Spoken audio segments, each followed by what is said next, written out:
Show him the end of that. Show Clancy the end of that. Oh, man. A 72-year-old woman drives to get coffee. 10 minutes later, her car has disappeared, completely invisible from the road above. Her husband waits. The coffee goes cold, and nobody knows where she went. What happened in those missing 10 minutes? And how do you find someone when there's no trace they were ever there? May 22nd started like every other day for Marsha Hayes. The 72-year-old woman loaded her loyal service dog Maggie into her vehicle for their daily routine, a short trip to Blue Tick Coffee in Riggins, Idaho. She'd pick up coffee for herself and a frappuccino for her husband waiting at home. The employees at Blue Tick remember Marsha that morning. She ordered her drinks, chatted with a few locals like always, then headed back home. It should have taken about 10 minutes, but Marsha never made it. Her husband's frappuccino sat waiting and waiting. Something was terribly wrong. When Marsha's husband called their son Brian, panic set in immediately. Marsha was reliable. She stuck to her routines. She wouldn't just disappear. Within 24 hours, Brian and his wife were driving to Riggins, desperate to find his mother. They went straight to Blue Tick Coffee, tracking down the employees who'd seen her last, asking everyone if they'd noticed anything unusual. But nobody had answers. Marsha had simply vanished somewhere between the coffee shop and home. Brian began searching every inch of Highway 95, the road his mother would have taken home.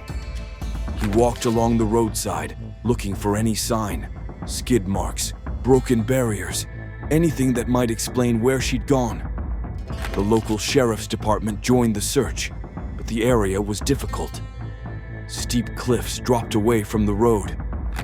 Dense forest blocked the view, and far below, the Salmon River, known to locals by its ominous nickname, the River of No Return.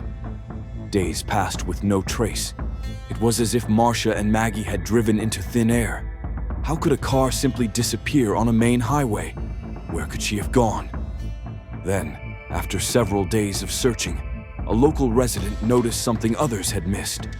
Fresh tire tracks along a cliff edge on Highway 95. When Brian arrived at the spot with the sheriff's deputies, his worst fears came true. There, caught on the rocks near the edge, was his mother's license plate. Brian looked down over the cliff and felt his heart sink.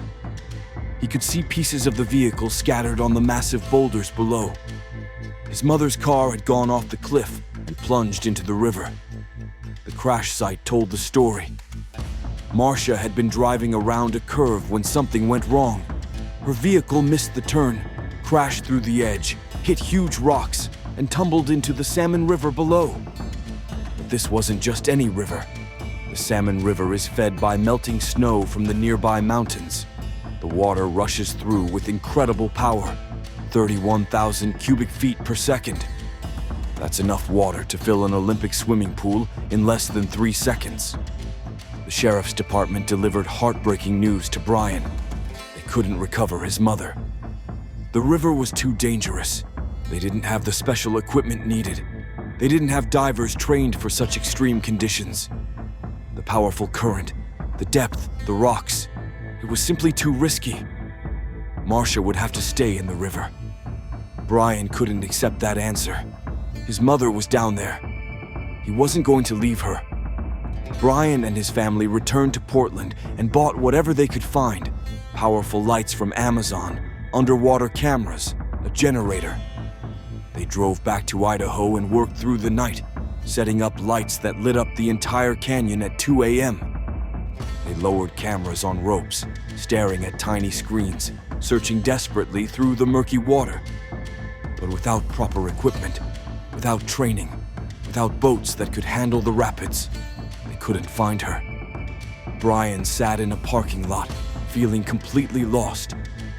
His mother was still in the river, and he had no way to reach her.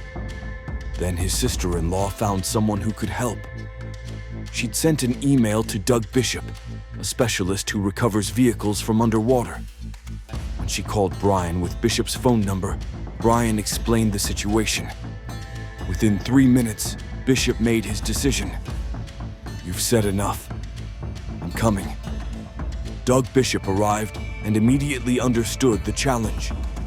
The section of the Salmon River where Marsha's vehicle had entered is one of the most dangerous stretches in North America. The white water, the current, the rocks. It was the worst possible place for a vehicle to end up. Bishop brought special equipment called side-scan sonar. This technology uses sound waves to create pictures of what's underwater, even when the water is too murky to see through. Working from jet boats, Bishop and his team spent 2 weeks carefully scanning the river bottom, searching for Marsha's vehicle. Finally, the sonar showed something. 16 feet below the surface, there was a shape that matched a vehicle. They'd found it. Bishop lowered underwater cameras to confirm. The footage was both relieving and heartbreaking. Marsha was still inside the vehicle, held in place by her seatbelt. Her hand was visible through the broken window, moving slightly with the river's current. After 2 weeks, they'd finally found her. But now came the hardest part, bringing her home. The river was flowing at 11,000 cubic feet per second. That's 83,000 gallons of water rushing past every single second. Doug Bishop described it as an underwater tornado. Any diver who lost their grip would be immediately swept downstream, smashed into rocks, pulled under by the incredible force. But Bishop was experienced in exactly these kinds of impossible recoveries. He prepared carefully. He taped his swimming fins to his boots so the current couldn't rip them off. He calculated he had 15 minutes of air. If he stayed underwater longer than that, he might not come back up. The team said a prayer. Then Bishop entered the water. The current grabbed him instantly. He held tight to a secured rope, pulling himself down toward the submerged vehicle. The water was so dark he couldn't see. The pressure was so strong it cut into his gloved hands as he gripped the rope. He worked by touch alone, fighting the current with every movement. Bishop reached the vehicle and confirmed Marsha's position. Then he secured special recovery ropes to the car's frame, strong lines that could handle the weight and the current. His oxygen was running low. He needed to get back to the surface. The climb back up was a desperate battle. Hand over hand, Bishop pulled himself against thousands of gallons of water, trying to tear him away. His team watched anxiously from above. 4 minutes passed, then more. Where was he? "Come on, buddy.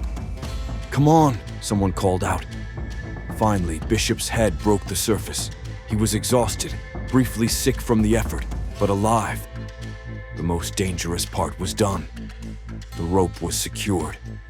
With the recovery line attached and a tow truck positioned above, the team began the slow, careful process of pulling the vehicle from the river. Every foot was a fight against the current's grip. The water didn't want to let go. Slowly, the vehicle emerged. Water poured from its windows. 2 weeks underwater had taken its toll, but the car was coming up.